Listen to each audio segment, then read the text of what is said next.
G'day, my name's Coach Steve and this is Coach's Kitchen. In our first video, we showed you how to make a sourdough starter culture. Now, in this video, we're going to show you how to use that culture to make your very own homemade sourdough loaf. There are lots of different recipes out there for baking sourdough. This recipe is fairly basic, but it still has a few twists in it just to make it interesting. The one piece of equipment that we do use that some kitchens may not have is the Dutch oven. If you don't have one, it doesn't matter. You can just put the loaf in a normal oven as usual.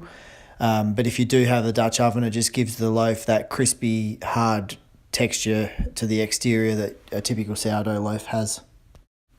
One thing I actually do is I make 3 loaves at a time when I'm baking sourdough, because this prep phase takes a fair while. So I just put them in the fridge and then pull them out and bake them when they're required.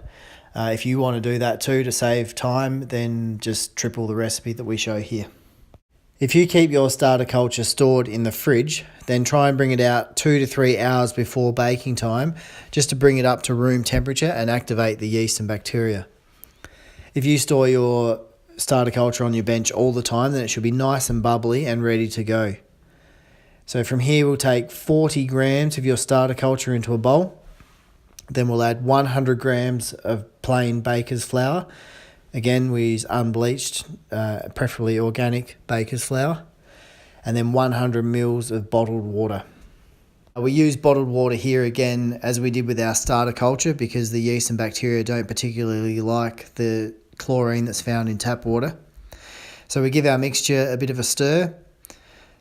Just cover it loosely with a tea towel and keep that in a nice warm place for 6 to 8 hours. So this step takes anywhere from 6 to 8 hours depending on how warm the room temperature is and how active your culture was to start. Once it's ready to go, you should see a lot of bubbles on top of the mixture. The real test though is if your mixture will float in water. If it floats, it's ready to go. If it sinks straight at the bottom, then just leave it for a little bit longer. So once your mixture has passed the floating test, we take that 200 grams of pre-prepared mixture and we'll add 600 grams of flour and 400 ml of water. With my 600 grams of flour, I like to use a ratio of 450 grams of plain organic baker's flour and 150 grams of organic rye flour. We then add the 400 ml of water. Give the mixture a stir, put the tea towel back on top just to cover it, and keep it in a dry, draft-free area for 1 hour. So after an hour in a warm place, you'll see that the dough is slightly risen. You can add to that 12 grams of salt, just a dash of warm water, about a cup of pumpkin seeds, and a cup or just over a cup of soybeans that have been soaking in boiling water for about an hour before this step. That just adds a bit of flavour and texture to the loaf. They soften up when you bake it, so it's not crunchy at all. We'll give that a stir. The dash of water there really helps the loaf not stick to the side of the bowl, so don't forget to put that in. It also helps the salt dissolve. So after you've given it a stir, we can do the 10 minutes of slap and fold. So you can now turn the mixture out onto a floured bench top, and we can start this slap and fold process. It is very sticky at the start, but as you add more flour as time goes on, it'll get less and less sticky and become more and more elastic. So bear with it at the start. It could be a bit messy and not very precise, but it doesn't matter as long as you're turning the mixture away from you or towards you, grabbing it from the side and then flipping it over, just to create that elasticity into the dough.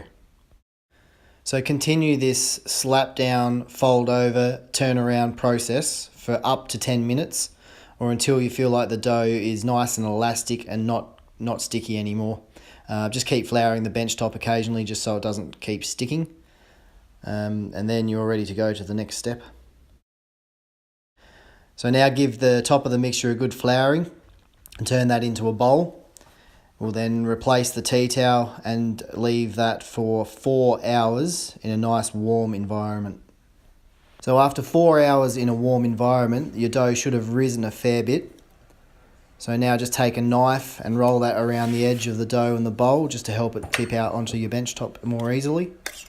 We'll turn that out now onto a floured bench top, and we're going to grab each of the 4 corners and just fold them into the middle of the ball. This just helps to create surface tension, which helps in the hardened crust at the end of our baking process. So we fold the 4 corners in, and then you can either cover that with Glad wrap or just a large bowl and leave it sitting on your bench top for 30 minutes.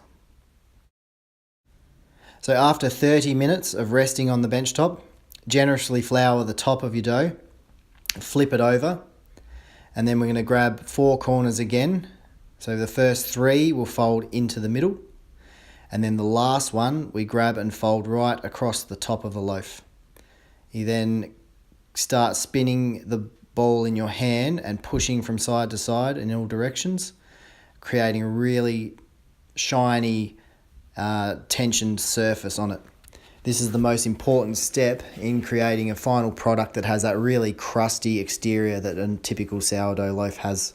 So after you're happy with the tension on top of that loaf, you can flour it generously again and turn that into a toweled bowl, preferably round to keep the shape of the loaf. Then you can flour the bottom of it and fold the tea towel over, and we'll put that in the fridge for 24 hours. So anytime after 24 hours, your dough will be ready to cook. 2 hours before you're going to cook it, just remove it from the fridge and leave it on the bench top to bring it up to room temperature. 30 minutes before you're going to start cooking, turn your oven to 250 degrees Celsius, leaving the Dutch oven with the lid on inside the oven to heat up. You can then turn the dough out into the Dutch oven, making sure that you keep the creased side down and that smooth tension side facing upwards. Then just grab a sharp knife and cutting all the way through to the bottom of the oven, being careful you don't scratch the surface. You can create any pattern you like really, this just helps the dough expand as it cooks. From a spray bottle, we're then going to spray on about a tablespoon of water all over the surface of the loaf. This just helps to create a really humid environment in the first half of the cooking process, and that gives the loaf a really shiny and crusty exterior at the end. We'll then put the lid back on the Dutch oven and return the whole thing to a conventional oven at 180 degrees Celsius for 25 minutes. So after 25 minutes of cooking with the lid on, we'll take the lid off, and you'll notice that water has created a really nice shiny surface to the loaf. We'll return that loaf back into the oven for another 25 minutes cooking with the lid off. So after a total baking time of 50 minutes, our loaf should be ready. Turn it out onto a cooling rack, give the bottom of it a bit of a tap, and if it sounds hollow, then that means it's cooked all the way through. Just turn that out onto the cooling rack and leave it for 10 to 15 minutes before you start slicing it.